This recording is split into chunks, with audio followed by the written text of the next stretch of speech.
और अब हमारे सामने तशरीफ ला रही हैं दुनिया की मशहूर तरीन बिजनेस वुमेन, जिन्होंने कभी हार नहीं मानी और हर मुश्किल का डट कर सामना किया, लैला किरेमोग्लू।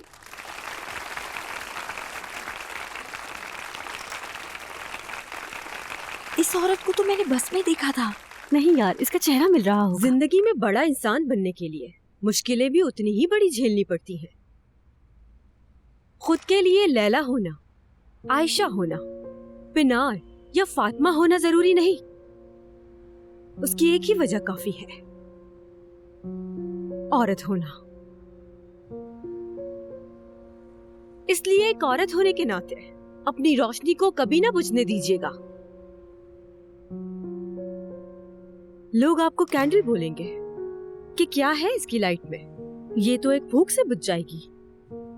शायद तुम कभी गैस लैंप भी बन जाओ, गैस खत्म होने पे वो भी बुझ जाएगा। लैंप शेड बनोगी तो उसकी भी एक उम्र है, यकीनन उसने भी एक दिन खत्म होना है। सो फ्रेंड्स, तुम लोग बनो सूरज की रोशनी। पता है क्यों? क्योंकि कैंडल बनोगी तो माचिस के लिए, गैस लैंप बनोगी तो पेट्रोल के लिए, और लैंप शेड के लिए इलेक्ट्रिसिटी की जरूरत पड़ेगी तुम्हें। लोग कहेंगे कि तुम मेरी वजह से हो, मेरे बगैर तो तुम कभी कामयाब नहीं हो सकती। तुम लोग सूरज की रोशनी बनो और फिर अपनी रोशनी की चमक से किसी को भी फायदा उठाने की इजाजत हरगिज मत देना।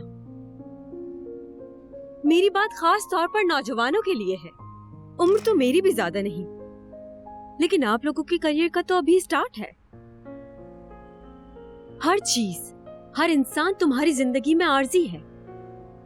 एक्साइटेड मोमेंट से, फर्जी जज्बात से और झूठे वादों पर भरोसा मत करें। ये चीजें तुम्हें रास्ते से, मुस्तकबिल से और रोशनी से दूर कर देंगी,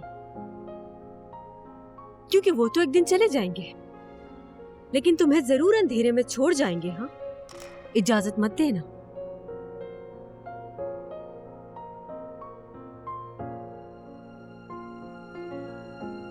शायद आप लोग सोच रहे हैं कि मेरे लिए तो कहना आसान है। ऐसा नहीं है। अमीर फैमिली में पैदा होकर लाजमी नहीं कि आपके पास हर चीज मौजूद हो। हर चीज पैसा नहीं है, यकीन माने मेरा।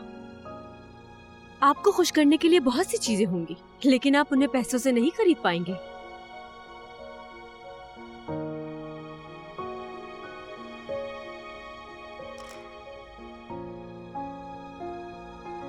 मत भूलना, अभी हम सिर्फ रोशनी हैं, साथ मिलकर हम धूप बन सकते हैं। हम सब में छोटे मोटे डिफरेंसेस होना नॉर्मल बात है। हम सब अलग हैं, हम सब की परवरिश अलग है, हमारे जीने का अंदाज भी अलग है, मगर हम एक दूसरे पे भरोसा कर सकते हैं, क्योंकि जब औरत औरत को चीट नहीं करती तो लाइफ बहुत आसान और अच्छी हो जाती है। बहुत शुक्रिया आप सबका।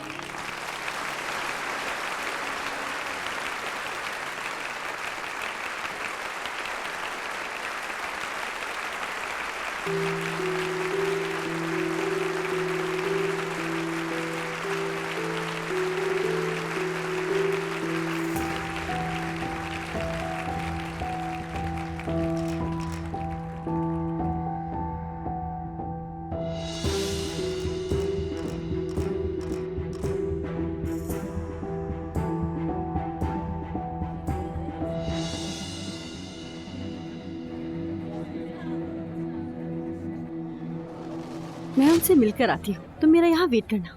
मैं क्यों वेट करूँ, मैं भी चलती हूँ साथ में।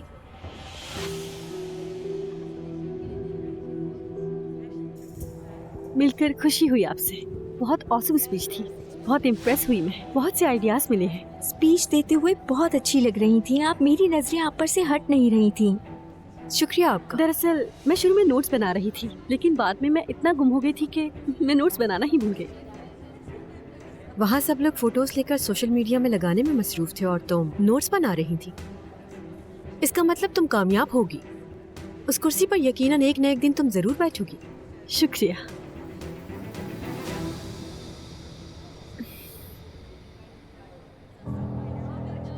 आप लोग प्लीज यहाँ बैठ जाएं। उम्मीद है आपको कॉन्फ्रेंस अच्छी लगी होगी। बहुत ज्यादा, मतलब वो काफी अच्छी हैं। और हाँ, मैं आपके पास आने ही वाली थी। पता नहीं ये बात करने का मौका सही है भी या नहीं, लेकिन मैं पार्ट टाइम जॉब करना चाहती हूँ। सैलरी भी मिल जाएगी और खुद को इम्प्रूव करने का मौका भी। क्या आप मेरी मदद करेंगी? समझ गई। Part time work. मैं आपके लिए कुछ देख के रखूंगी। जैसे ही कुछ मिलेगा मैं फौरन राब्ता करूंगी। Thank you ma'am.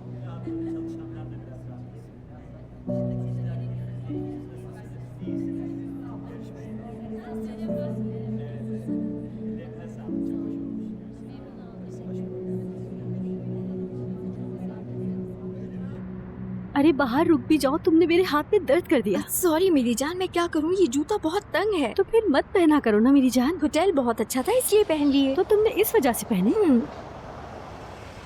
आओ मैं तुम्हें घर छोड़ दूं। आप जहमत ना कीजिए, हम खुद चले जाएंगे। शुक्रिया। अरे बहुत शुक्रिया, कसम से आपने हमारा टाइम बचा लिया।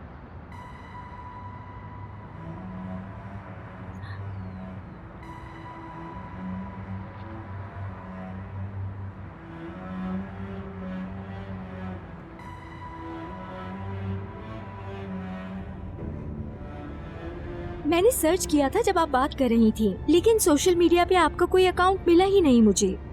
सोशल मीडिया एक धोखे के सिवा कुछ नहीं। मेरी लाइफ में उसकी कोई जगह नहीं।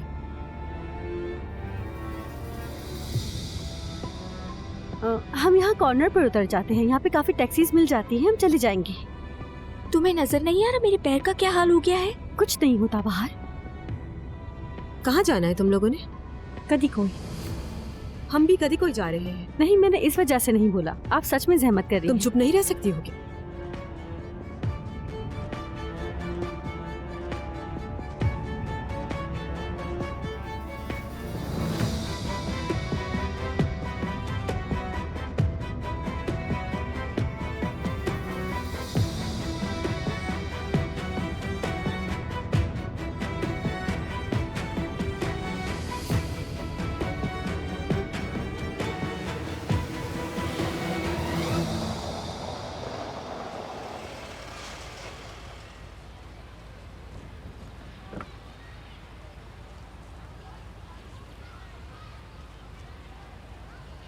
बहुत माजरत, आपको तकलीफ हुई। खुदा हाफिज।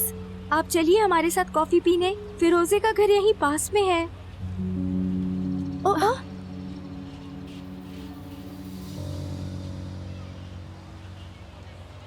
इन्हें क्या हुआ अचानक?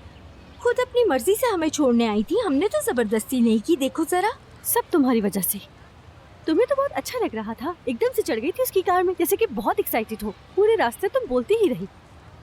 तुम्हारे चक्कर में तो बस के लिए वेट करना पड़ता। कम से कम ये तेवर तो नहीं सहने पड़ते। अजीब सी ही औरत थी, ना तो उसके सामने हंस सकते थे, ना ही कुछ बोल सकते थे। कुछ अजीब ही थी। स्पीच देते वक्त तो बिल्कुल ऐसी नहीं लग रही थी। हो सकता है अच्छी इंसान हो, वैसे भी उसने हमें अपनी कार में बिठाया था। गिर जाओगे। जाओ अपना खेल खेलो। चलो चलो, बाय बाय। मुझे लगता है उसके इर्द गिर्द उसके ही जैसे लोग होते होंगे, यू लेकिन है कूल।